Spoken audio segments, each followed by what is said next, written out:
government's strong commitment. Thank you very much for the opportunity given.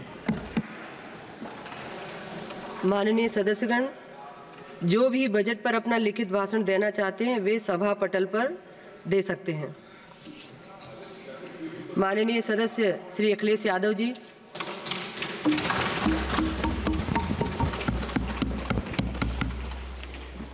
सभापति महोदया, मैं आपका बहुत धन्यवाद देना चाहता हूं कि आपने मुझे बजट 2024-2025 में बोलने का मुझे मौका दिया है। इस सरकार का लगातार ये 11वां बजट है। 11वें बजट के बाद भी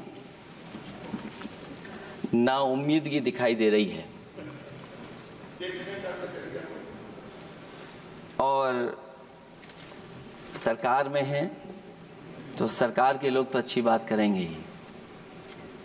न केवल नाउम्मीदगी दिखाई दे रही है बल्कि जो चेहरों पे खुशी होनी चाहिए थी सरकार बनने के बाद, वो चेहरों पे उतनी खुशी नहीं दिखाई दी।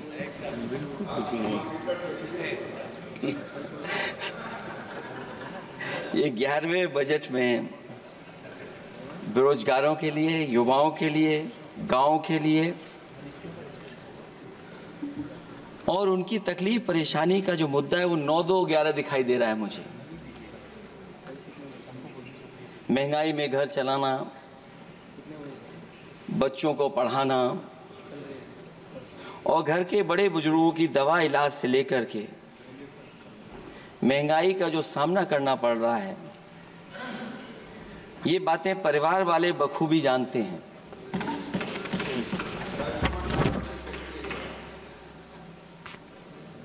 मैं जब सत्ता पक्ष के लोगों के जो आंकड़े देखता हूं और सुनता हूं,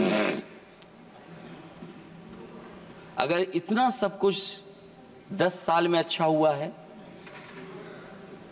तो आप हंगर इंडेक्स में कहां खड़े हैं? अगर 10 साल बाद भी यही बात सत्ता पक्ष की तरफ से आएगी कि हम कहां खड़े हैं। आपने बड़ा सपना दिखाया make in India. Uttar Pradesh जैसे बड़े स्टेट से सबसे ज्यादा लोकसभा के सांसद चुने जाते हैं। हमें कोई बहुत बड़ा प्रोजेक्ट नहीं मिला, कोई बड़ा प्रोजेक्ट नहीं मिला। प्रधानमंत्री जी मिले हमें। और अगर कोई सभापति महोदय कोई बड़ा प्रोजेक्ट मिला हो 10 साल में, कोई आईआईएम मिला हो,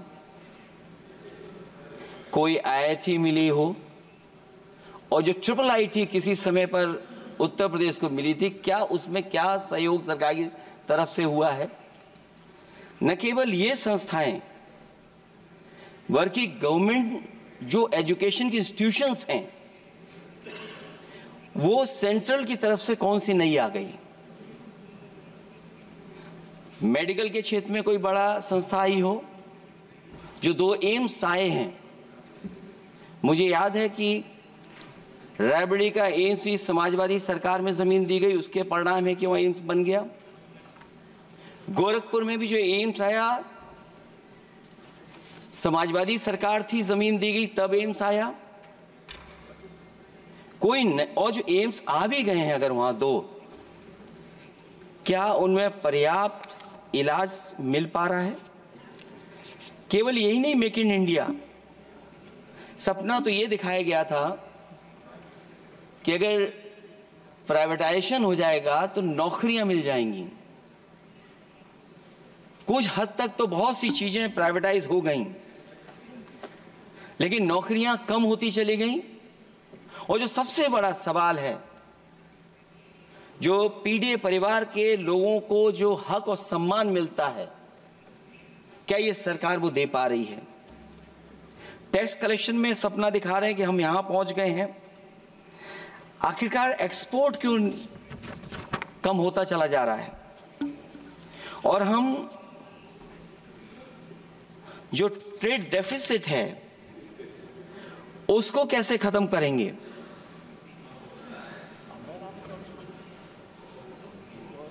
दस साल में अगर हम वहीं के वहीं खड़े हैं और कोई ऐसा कुछ न दिख रहा हो और परिणाम जो रिजल्ट आए हैं यूपी के, उसमें दिखाई दे रहा है कि आपने कितना काम किया है।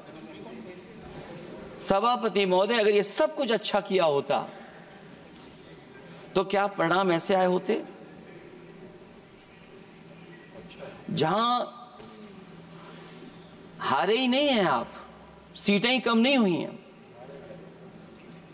देश के प्रधानमंत्री जी भी वोट से हारे हैं, वोट से हारे हैं। जो कभी 5 लाख तक जीतना था जिन्हें, या 10 का टारगेट बनाया था, कितने से जीते? तो कम से कम इन चीजों को तो देखें। मैं जब सुनता हूं सत्तापक्ष लोगों को तो मुझे वो लाइनें याद आ जाती कि वो झूठ बोल रहा था, बड़े सलीके से मैं एतवार न करता तो और क्या करता।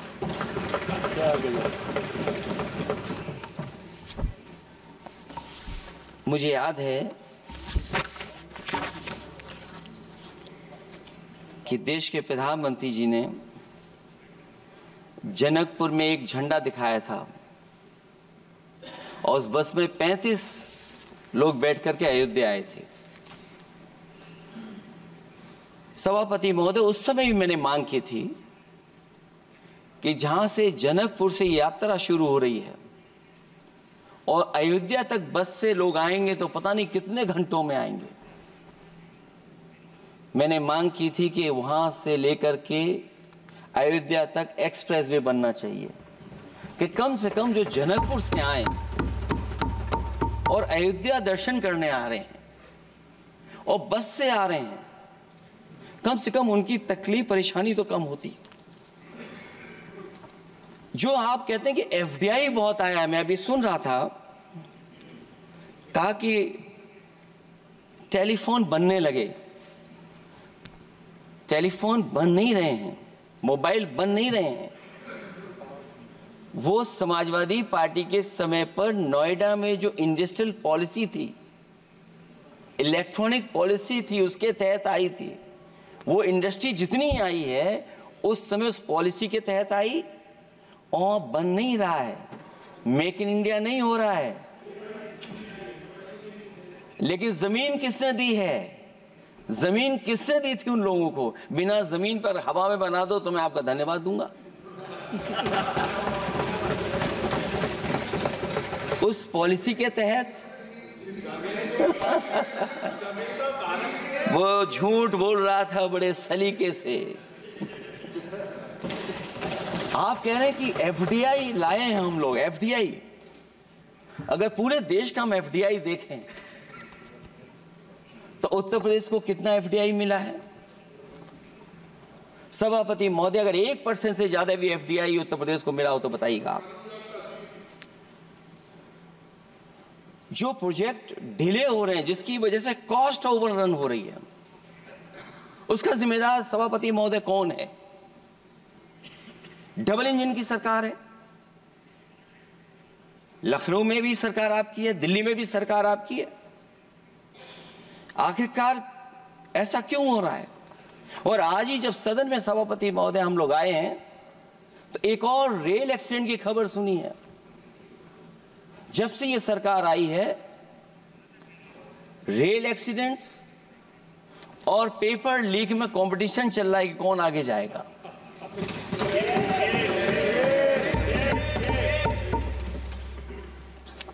मैं तो अखबारों में पढ़ता था सभापति महोदय कि तोड़ फोड़ करके ये सरकार बनाते हैं।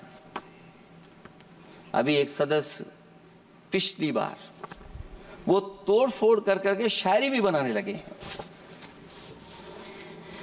जो प्रोजेक्ट और जिस प्रोजेक्ट के लिए प्रधानमंत्री जी एयरफोर्स का सबसे बड़ा हवाई जहाज हरकुलिस विमान लेकर के आए थे और वो सड़क पर उतरे थे, वो एक्सप्रेस वे पर उतरे थे। मैं समझता हूं सभापति महोदया, यहाँ जितने माननीय सदस्य हैं सब ने देखा होगा और सब ने निर्देश के अनुसार उस पर ट्वीट भी किया होगा। वो जो एक्सप्रेस वे अगर किसी ने बनाया था सभापति महोदय, जो डिजाइन, टेक्नोलॉजी का पार्ट, अलाइनमेंट, वो समाजवादियों की देन थी, वो आपकी देन नहीं थी। ये बात मैं इसलिए कह रहा हूं सभापति महोदया, क्योंकि इस बजट में सरकार चलाने के लिए आपने पैकेज दिया है। हमें कोई नाराजगी नहीं है पैकेज देने की, आप पैकेज और दीजिए। लेकिन अगर आप बक्सर से भागलपुर एक्सप्रेस वे बना रहे हैं तो आप उत्तर प्रदेश के पूर्वांचल एक्सप्रेस वे को क्यों नहीं जोड़ रहे हैं? और मैं तो कहूंगा आपसे कि केवल अगर आप 25 किलोमीटर जोड़ देंगे, जहां पूर्वांचल एक्सप्रेस वे रुक गया था, केवल 25 किलोमीटर आप जोड़ देंगे तो दूसरे काम को अपना जो बनाते हैं, आप ये कह पाएंगे कि दिल्ली से लेकर के आपने भागलपुर तक एक्सप्रेस वे दिया है। हाँ जी, वो अभी से नहीं, बहुत पहले से बन रहा है। बहुत पहले से बन रहा है। मैं ये नहीं कहना चाहता कि क्या दिया आपने, मैं ये कहता हूं कि अगर आप बक्सर से भागलपुर एक्सप्रेस वे दे रहे हैं केवल बिहार के लोगों को खुश करने के लिए, मैं उससे सहमत हूं कि आप बिहार की तरक्की के लिए एक्सप्रेस वे दें, लेकिन जो पखनपुरा, जो आखिरी गांव है जहां पर छूट गया है, वहां से आप क्यों नहीं जोड़ रहे हैं? और हमारे स्टेट के लिए आप कोई नया एक्सप्रेस वे क्यों नहीं दे रहे हैं? आप हमारे लिए क्यों नहीं दे रहे हैं एक नया एक्सप्रेस वे? आप दिल्ली के बजट से दे रहे हैं, आप यूपी अपने बजट से बना रहा है। आप बताइए कोई यूपी को आपने एक्सप्रेस वे दिया हो? कोई एक्सप्रेस वे नहीं दिया। और मैं तो कहूंगा, और याद दिलाइएगा अपनी सरकार को, एक बुंदेलखंड एक्सप्रेस वे बना था, अभी बताएंगे आपको उसका भी। सभापति महोदय, एक बुंदेलखंड एक्सप्रेस वे दिया सरकार ने, उत्तर प्रदेश सरकार ने। वो दिल्ली के बजट का नहीं है। मैं मांग कर रहा हूं कि दिल्ली के बजट से कोई एक्सप्रेस वे मिलना चाहिए।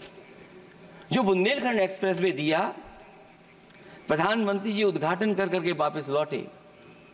अब रिपेयर का पैसा कौन देगा? वो आज भी रिपेयर मांग रहा है। सभापति महोदय, कोई कल्पना कर सकता है कि नया एक्सप्रेस वे बना हो जिसका प्रधानमंत्री जी ने उद्घाटन किया हो, वो आज रिपेयर मांग रहा हो? और वो एक्सप्रेस वे 6 लेन नहीं है, वो 4 लेन है। मैं इसमें भी सुझाव देना चाहता हूं, ये जो बुंदेलखंड वाला एक्सप्रेस वे है, ये अभी 15,000 करोड़ से ज्यादा का बना है स्टेट गवर्नमेंट का।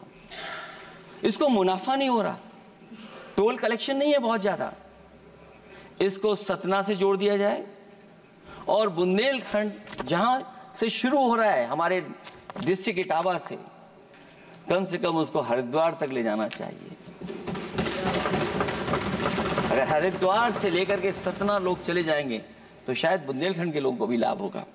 और सबसे बड़ी बात है सभापति महोदय, दिल्ली और लखनऊ मिलकर के उन एक्सप्रेस वे की सेफ्टी से और उसकी डिजाइन से खिलवाड़ कर रहे हैं। जो इंडियन रोड कांग्रेस कहती है, जो डॉक्यूमेंट कहता है, वो ये कहता है कि मीडियन सड़क का 12 मीटर से लेकर के 14 मीटर होना चाहिए। आप जाकर के देख के आइए, जो पूर्वांचल वाला बना है उसका मीडियन कितना है?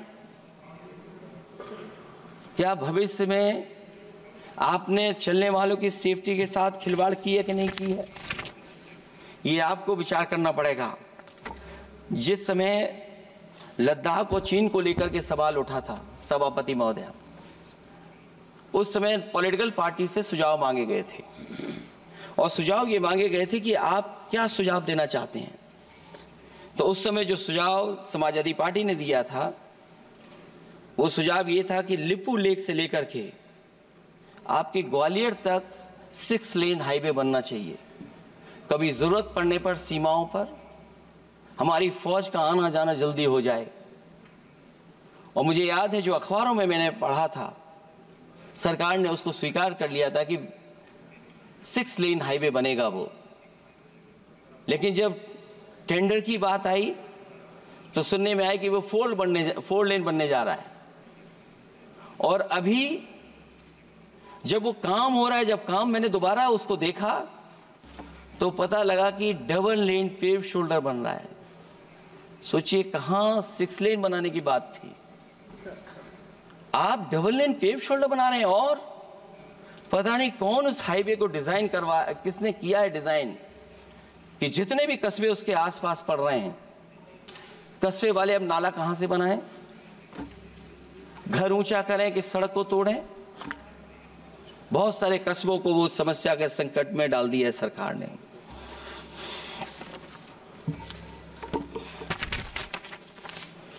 जो सरकार मंचों से ये कहती थी कि हम किसानों की आय दोगुनी कर देंगे,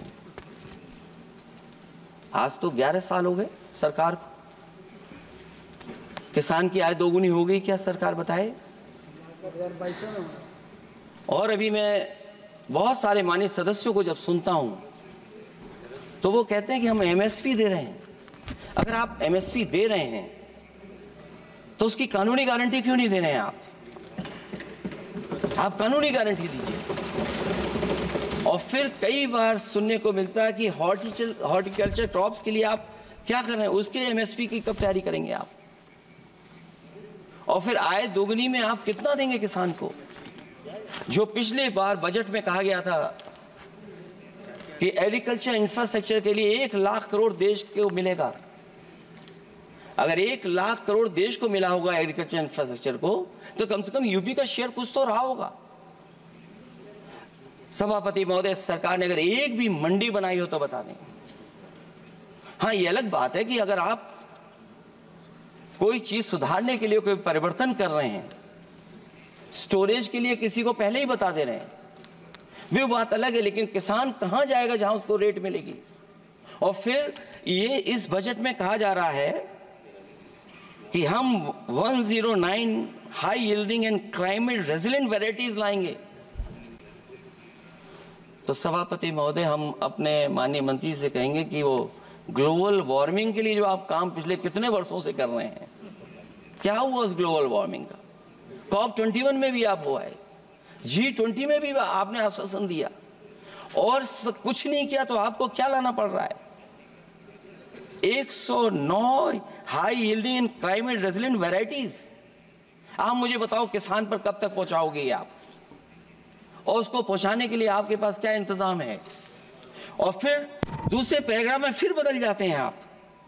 अभी आप बात कर रहे हैं रेजिलेंट वैरायटीज की, और फिर आप कह रहे हैं कि हम नेचुरल फार्मिंग को बढ़ावा देंगे। सभापति महोदय, इस सरकार बताए कि रेजिलेंट क्रॉप सीड्स कब तक पहुंचा देंगे, उससे लाभ किसानों को कैसे मिलेगा? और फिर नेचुरल फार्मिंग जो अभी भी कर रहा है किसान कई जगह पर, उसके लिए क्या अलग से पैकेज है आपके पास बजट में?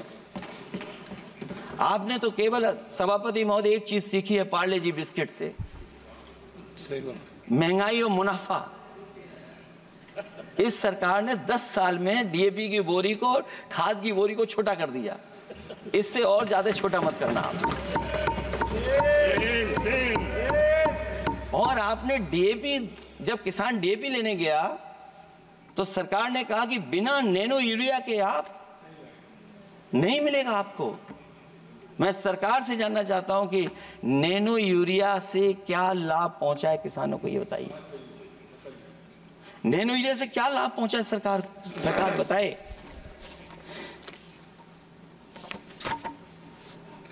हमारे यहां बड़े बड़े आयोजन हुए सभापति महोदय,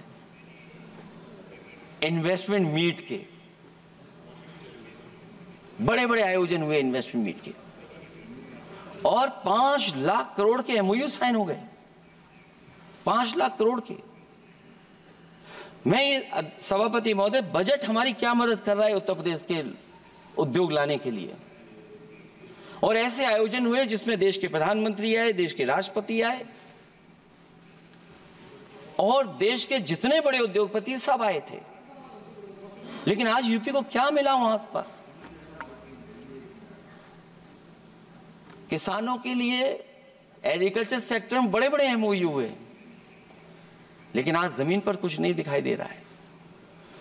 मुझे याद है समाजवादी सरकार में, क्योंकि देश का सबसे ज्यादा उत्पादन दूध का अगर कहीं हो रहा है तो उत्तर प्रदेश में हो रहा है, और उस उत्पादन को बढ़ावा देने के लिए और इन्वेस्टमेंट लाने के लिए उस समय की सरकार ने फैसला लिया कि अगर बाहर से भी कोई डेयरी या डेयरी प्लांट लगाना चाहेगा तो उसमें सरकार सहयोग करेगी।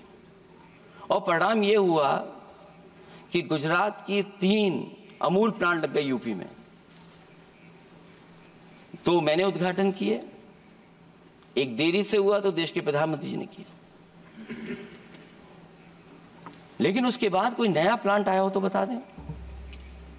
जो अमूल से पुरानी संस्था है, क्या उसका सहयोग कुछ करेंगे आप लोग? क्या आप पराग का सहयोग करेंगे कुछ? न केवल दूध उत्पादन में उत्तर प्रदेश आगे है, बल्कि चीनी में और गन्ने की पैदावार में भी कभी आगे कभी पीछे होता है। किसानों को भरोसा दिलाया गया था कि उनकी भी आय दोगुनी हो जाएगी, उनको भी बहुत सुविधाएं दी जाएंगी, बिजली फ्री दी जाएगी। सभापति महोदया, उन्हें फ्री बिजली नहीं दी सका। ये आश्वासन था आपका। और आज अगर उत्तर प्रदेश पिछड़ इसलिए रहा है क्योंकि सबसे महंगी बिजली अगर कहीं कोई पा रहा है तो उत्तर प्रदेश पा रहा है। और मुझे याद है, क्योंकि बात ये मुझे इसलिए कहना चाहिए, बीजेपी के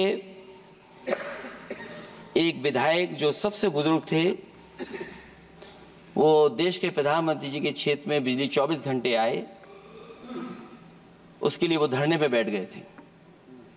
वहां के अधिकारियों ने कहा कि बुजुर्ग हैं, इनका स्वास्थ्य बेहतर नहीं है, इनका धरना आप उठवा दीजिए। मैंने सभापति महोदय उनको बुलाया, मैंने उनकी बात सुनी। उन्होंने कहा कि प्रधानमंत्री जी के क्षेत्र में 24 घंटे बिजली होनी चाहिए।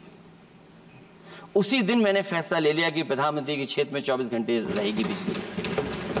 और मैंने उससे मांग की सभापति महोदय कि उत्तर प्रदेश देश के प्रधानमंत्री को बनाने में सबसे बड़ा सहयोग किया है, इसका कम से कम बिजली का कोटा तो बढ़ जाए यूपी का। वो 8 साल हो गए, उत्तर प्रदेश ने देश के प्रधानमंत्री को तो दे दिया, लेकिन अभी तक बिजली का कोटा नहीं बढ़ा। हमें उम्मीद है 11 शुभ होता है, इस 11वें बजट में कुछ तो सुविधाएं ऐसी उत्तर प्रदेश को दी जाएंगी जिससे वहां के लोगों को लाभ पहुंचे, मदद पहुंचे।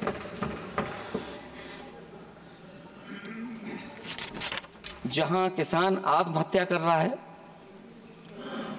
और पिछले 10 साल में सरकार जानती होगी कि कितने किसानों ने आत्महत्या की है, लाखों लाख किसान आत्महत्या कर चुके हैं। जहां किसान तकलीफ और परेशानी में है, वहीं सबसे ज्यादा अगर संकट किसी चीज पर आया तो वो नौकरी पर आया है, रोजगार पे आया है। जब सरकार का बजट मैं पढ़ता हूं तो जो स्कीम्स लाई जा रही हैं उसमें, क्या ये स्कीम नौजवान को पक्की नौकरी दिलाएगी? क्या इन स्कीम से 5,000 रुपए देकर के आप नौजवान का भविष्य बनाना चाहते हैं? आप क्या दे रहे हैं आप?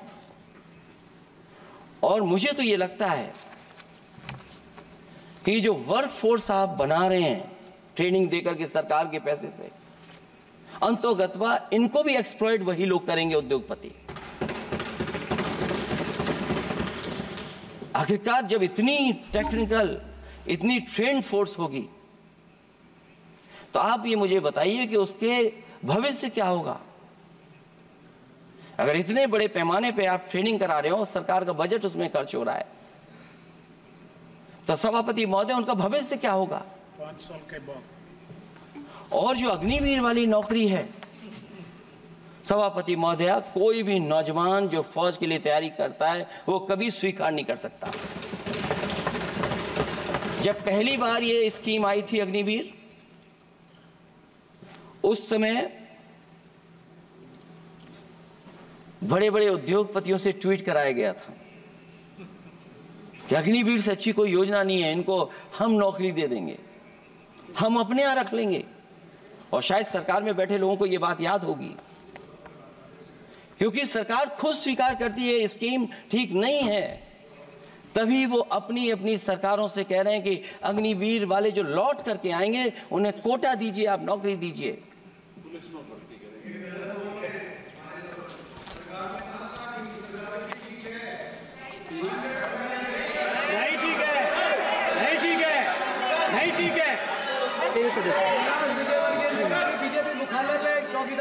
सभापति महोदया, मैं बैठ जाता हूं, आप खड़े होकर के कह दीजिए अग्निवीर व्यवस्था अच्छी है। मैं इस सभा में खड़े होकर कहता हूं, उस राज्य से तो हिमाचल प्रदेश से जिसने पहला परमवीर चक्र विजेता मेजर सोमनाथ शर्मा दिए। कारगिल के युद्ध में सबसे ज्यादा शहीद होने वाले हिमाचल प्रदेश के वीर नौजवान थे। 4 परमवीर चक्र विजेता हुए, उसमें से 2 कैप्टन विक्रम बत्रा और सूबेदार संजय कुमार हिमाचल प्रदेश से हुए। और मैं कहता हूं, जी हां, जो लंबे समय से मांग थी 1 रैंक 1 पेंशन की, किसी सरकार ने पूरी नहीं की, वो नरेंद्र मोदी जी की सरकार ने यहां पर पूरी की है। और मैं एक बात और कहता हूं, अखिलेश यादव जी सुन ले, अग्निवीर में 100% एम्प्लॉयमेंट की गारंटी है और रहेगी। माननीय सदस्य साहब अपनी बात। सभापति महोदया, जो मैंने बहुत छोटा सवाल पूछा था, मैं दूसरी बात कहता हूं, अगर ये जो बात आप कह रहे हो, तो आपको जरूरत क्यों पड़ रही कि आपको उत्तर प्रदेश में और प्रदेशों में कोटा देना पड़ रहा है 10%? सभापति महोदय, बैठिए। सभापति महोदय, जहां तक परमवीर, रुक जाइए,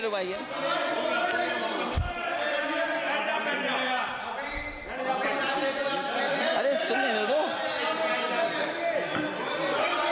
माननीय सदस्य आप अपनी सभापति महोदय, चैल जानते हैं आप कहाँ हैं? चैल जानते हैं आप कहाँ हैं? कभी गए हो उस मिलिट्री स्कूल में? मैं खुद मिलिट्री स्कूल का पढ़ा हूँ। और आप परमवीर चक्र की बात कर रहे हो, तो हम भी तमाम नाम गिना सकते हैं। माननीय सदस्य से मैं आग्रह कर रही हूँ, आपस में चर्चा न करें। सभापति महोदया, जी 1 मिनट से भी कम, मैं आपके सामने कहना चाहता हूं, ये तो केवल मिलिट्री स्कूल गए हैं। मैं आज भी टेरिटोरियल आर्मी के 124 रेजिमेंट में कैप्टन के रैंक पे अपनी सेवाएं दे रहा हूं। अखिलेश जी, केवल ज्ञान मत बांटिए। राहुल गांधी जी के साथ बैठकर अब वहां बुलाने का झूठ बोलने की आपको आदत पड़ गई। प्लीज बैठिए, प्लीज। माननीय सदस्य से मैं आग्रह कर रही हूं, आप अपनी बजट पर चर्चा करें। सभापति महोदय, आपका समय पूरा हो गया है, मैं प्लीज कंप्लीट करिए। सभापति महोदय, मैं इसलिए नहीं कह रहा, मैं क्या बात कहना चाहता हूं, शायद मंत्री जी नहीं रहे इसलिए तकलीफ परेशानी ज्यादा है। और आप, अरे हमारा दर्द नहीं समझोगे, हम आपका दर्द चेहरे से पढ़ते हैं। अच्छा, दर्द मैं बताता हूँ। माननीय सदस्यों से मैं आग्रह कर रही हूँ, सभापति महोदय, दर्द मैं बताता हूँ। आप बजट पर चर्चा करिए। प्लीज बजट पर सभापति जी, दर्द मैं बताता हूँ। देखिए, दर्द बात पहुंचेगी कि नहीं पहुंचेगी। सभापति महोदय, उत्तर प्रदेश से जब से हारे हैं तब से कोई नमस्कार नहीं कर रहा है। तकलीफ वो है आपको। कंप्लीट करिए। वो वीडियो हमने देखा है कि कोई किसी को नमस्कार नहीं कर रहा है, कोई किसी को देख नहीं रहा है। चलिए, धन्यवाद माननीय। और जो अपने आप को बहुत ताकतवर कहते थे, आप अपने आप को, जिसने हराया उसको नहीं ये हटा पा रहे हैं। अब बात समझ में नहीं आई ना? माननीय जिसने हराया उसको नहीं हटा पा रहे। और अगर सभापति महोदय, अग्निवीर व्यवस्था समाजवादी लोग स्वीकार ही नहीं कर सकते। आप बजट पर पूरा अपनी बात रखिए। सभापति महोदय, अग्निवीर स्वीकार नहीं कर सकते। आप अपनी जब भी हम सत्ता में आएंगे, साल 2 साल, ये चलने वाली सरकार नहीं है, गिरने वाली सरकार है, याद रखना। माननीय सदस्य, और देखिए, आप क्यों नहीं समझ रहे हो? साइकिल हमारा चुनाव चिन्ह है, साइकिल ही आपको सरकार चलवा रही है। जिस दिन साइकिल हट गई, आप कहाँ बैठे मिलोगे? और दूसरे हमारे साथी हैं जो हमें लेकर के यहाँ लाए थे। माननीय सदस्य से मैं आग्रह कर रही हूँ, कंप्लीट करिए। सभापति महोदय, मैं एक दो तीन बातें कहता हूँ यूपी को लेकर के मैं मांग करता हूँ। कंप्लीट करिए आप। सभापति महोदय, चंबल एक्सप्रेस वे बनना चाहिए, क्योंकि देश का सबसे बड़ा एक्सप्रेस वे जो 1 लाख करोड़ का बना है वो दिल्ली मुंबई से है, और यूपी को क्यों नहीं जोड़ रहे हैं आप? गंगा को लेकर के सब चिंतित हैं। गंगा की सफाई अभी नहीं हुई है। जो बजट गया पता नहीं कहाँ चला गया, किसी को नहीं पता। जैसे पानी बहा वैसे ही बजट भी चला गया। दूसरा, क्योंकि मंत्री जी बैठे हैं, वो जानते होंगे मंत्री जी कि देश की सबसे अच्छी लाइन सफारी बनी है इटावा में, और उस लाइन सफारी को बनाने में हम लोगों को बहुत समय लगा, क्योंकि एक लाइन सफारी, एनिमल सफारी अगर बननी हो उसको बनाने में बहुत टाइम लगता है, बहुत जगह से परमिशंस लेनी पड़ती हैं। हम लोगों को परमिशंस नहीं मिली, और क्योंकि वो प्रोजेक्ट अच्छा है, एशियाटिक लाइंस की ब्रीडिंग शुरू हो गई वहाँ पर। ये सरकार इसलिए नहीं शुरू करना चाहती है क्योंकि वो समाजवादियों ने बनाई है। पहली बार देश में एशियाटिक लाइंस पैदा हो रहे हैं। नहीं, वहाँ पर इटावा में पहली बार हो रहे हैं, और वो इसलिए नहीं शुरू कर रहे हैं। और वो शेर मैं बता दूंगा आपको, शेर आया था कि कोई और आया था, वो कहानी मैं नहीं पढ़ूंगा यहाँ पर, फिर मैं बोल दूंगा तो फिर कहोगे कि क्या बोल दिया मैंने, इसलिए मत बुलवाइए तो ही अच्छा है। कि कुछ तो धन्यवाद माननीय सदस्य, धन्यवाद। कुछ मत बुलवाइए मुझसे। सभापति महोदय, मैं ये कहना चाहता हूँ कि लाइन सफारी, एनिमल सफारी उस क्षेत्र की, यूपी की प्राइड है वो, कि पहली बार ब्रीडिंग सेंटर एशियाटिक वहाँ पर बन गया है। दिल्ली की सरकार और यूपी की सरकार मिलकर के उसको शुरू नहीं होने दे रही है। मुझे उम्मीद है कि उसको शुरू करवा देंगे आप। और आखिरी में मैं कहता हूँ, चलते चलते आप 2 लाइनें कहता हूँ। बुनियाद को नकार कर जो इमारतें उठाएंगे, हम भी देखते हैं वो किस मंजिल तक जाएंगे। धन्यवाद। बहुत बहुत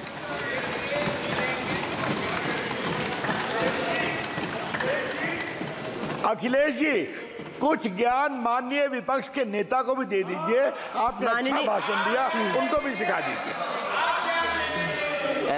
हालांकि अयोध्या को मैंने कहा हम काम नहीं रोक रहे हैं, लेकिन सभापति महोदय मैं कहना चाहता हूं, इन लोगों का कौन टाउन प्लानर है, कौन आर्किटेक्ट है, मैं नहीं जानता हूं, लेकिन ये जब सरकार से चले जाएंगे तो विश्व की सबसे बढ़िया नगरी अगर कोई बन करके दिखाएंगे तो वो अयोध्या नगरी होगी।